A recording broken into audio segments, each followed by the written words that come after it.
So if I understand you, and please correct me if I'm wrong, when you are convinced that a particular action will help your business, do not worry about you don't have to go back.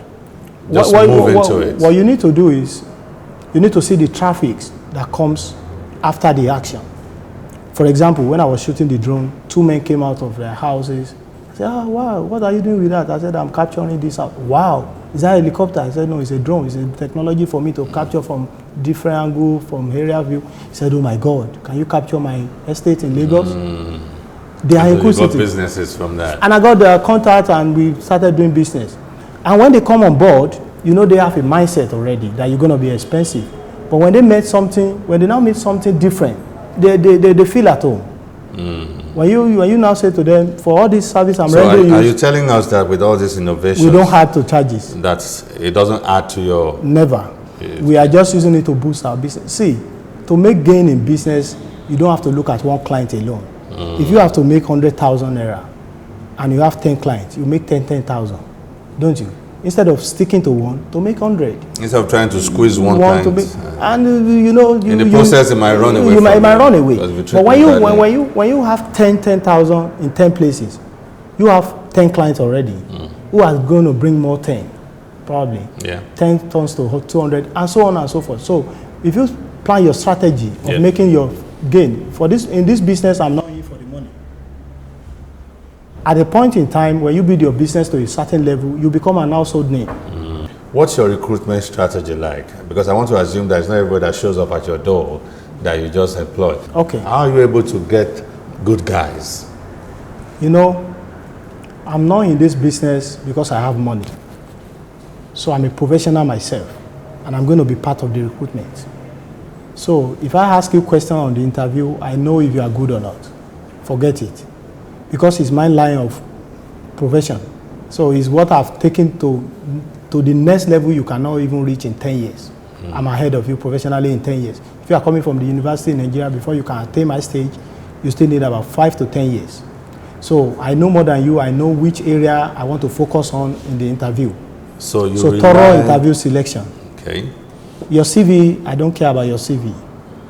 You can hire somebody to write you a CV in this modern world. You can sit down in Nigeria and hire a company in UK. So you're more interested in the aptitude? Yeah, in the person, in the kind of person you are. Okay, the character. The readiness and the professionalism in you. I know you are just coming from the university or from the college or from the polytechnic and all that. I don't expect you to have everything in one box. When you say an applicant's response to the questions you ask determine whether you're going to pick him or her at the end of the day, I'd like to know what kind of questions do you ask? I use case study. The average applicant. Case study. I use case study. This is the first time I'm hearing a Nigerian entrepreneur I'm a Nigerian man with a Western idea. I use case study. For example, you are coming from real estate business. I'll give you a case study. I will let you analyze it and give me a solution to it. Perfect. It's as simple as ABC. Because this is a new one, really. Because you are coming to work. You have to solve case study every day. How much can you handle stress? Because to be an estate agent, you have to handle stress on a daily basis. Yeah.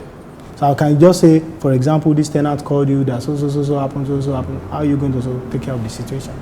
So if you are the man that I want to employ, you will give me the answer that I want to hear from you. It's not a yes or no answer. You have to go. I will give you time to talk about it. And I'm not somebody who is looking at your English. I'm looking at your intelligence. Your analytical thinking ability, and how you can solve your problem-solving ability. Skill. That's it. Because if you have the opportunity to go to school abroad, that is why degree from other Western world is going to be superior to how, sorry to say, till Jesus come. We don't need to apologize. Because why? They're doing the right things. It's problem-solving skill. You have to be part of the learning process. When I was taking my master's degree, it's all case study. I've taken a course from the IPM, which you know about. IPMA. Yeah. UK. You are a fellow member, I know. Yeah, you are like a teacher to us in that course. So, it's all about case study. You make my head swell. So, you guys gave us thorough case study last year, and we did it. And people that did not pass cannot have decided. So, for you to be a professional in any field, You have to be a problem solver. You have to work with case, because on daily basis you are meeting people. It's not about the mathematics you learn in your university. It's not about the chemistry. It's not about the graph. It's not about the. And it's not about the grammar you speak. You speak. No, come on.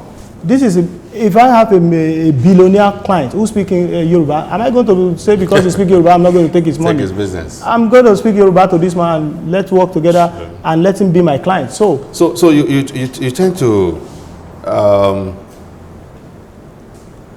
put them through scenarios in business, but not worst case to test their analytical ability, what they have learned in the university, and how they. What about character and aptitude?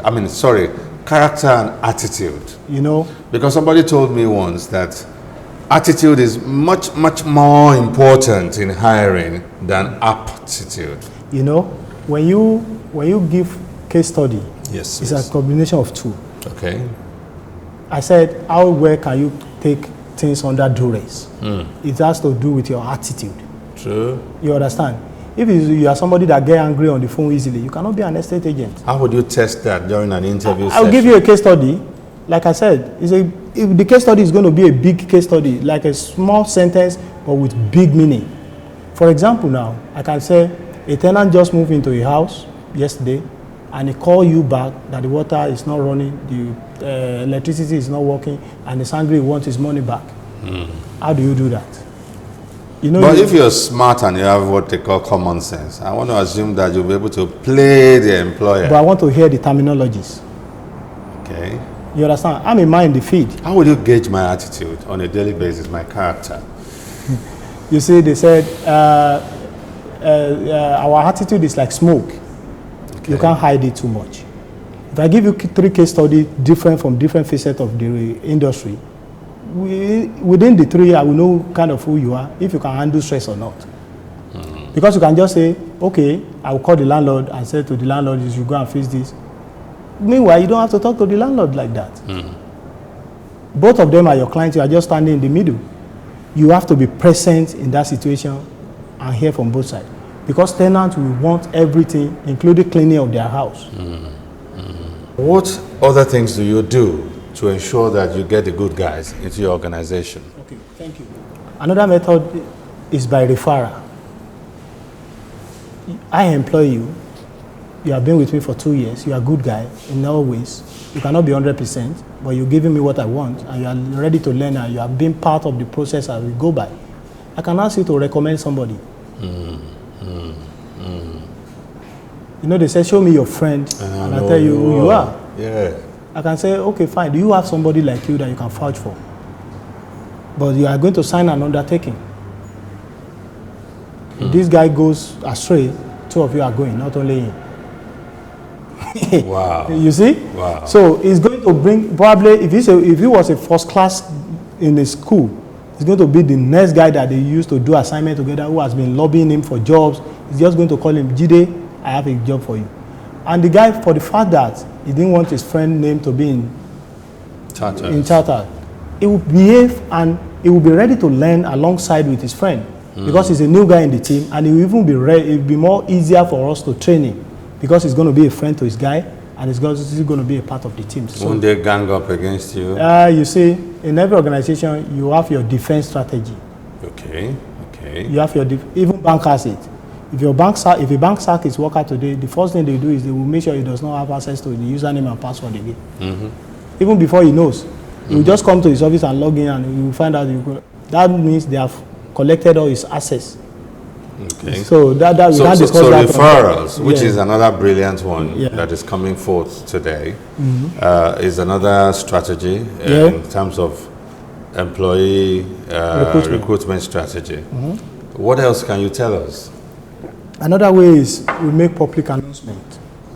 But by so doing, they are still coming for interviews and aptitude tests and background checks and all that.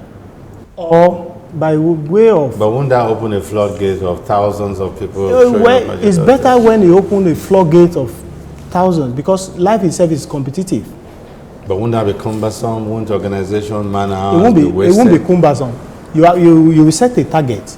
For example, if you advertise on Jobberman, for example, that you need a space in your office, from the moment you post the ad, you started getting emails. True. But you will set your limit that on Monday to Friday, and then you remove the ad.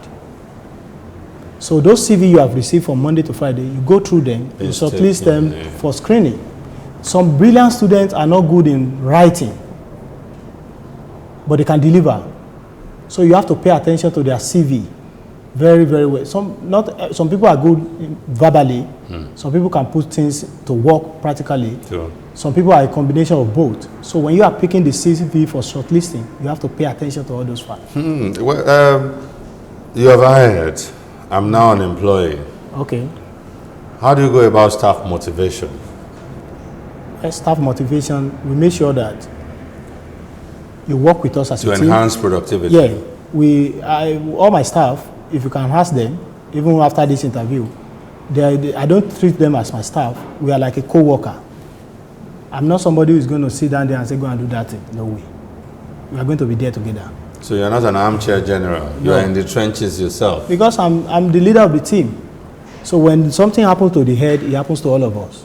When we win, we celebrate. If we lose, we learn from it. So it's going to be like a teamwork that works. So when you come on board, first thing is we have to train you, and we make sure, when you give employee the sense of belonging, it makes them part of the brain behind the industry, and they want to do more. But if you are just like, go and do this, treat them like a slave. Go and do that. You are collecting salary now. You call him on Sunday. You see, you are not going to get the best out of them. So the humanity in that staff is what you have to appeal to. Yeah, you have to get the best out of him. How do you get the best out of him? Is make him part of the process. You don't make them work for you, but work with you.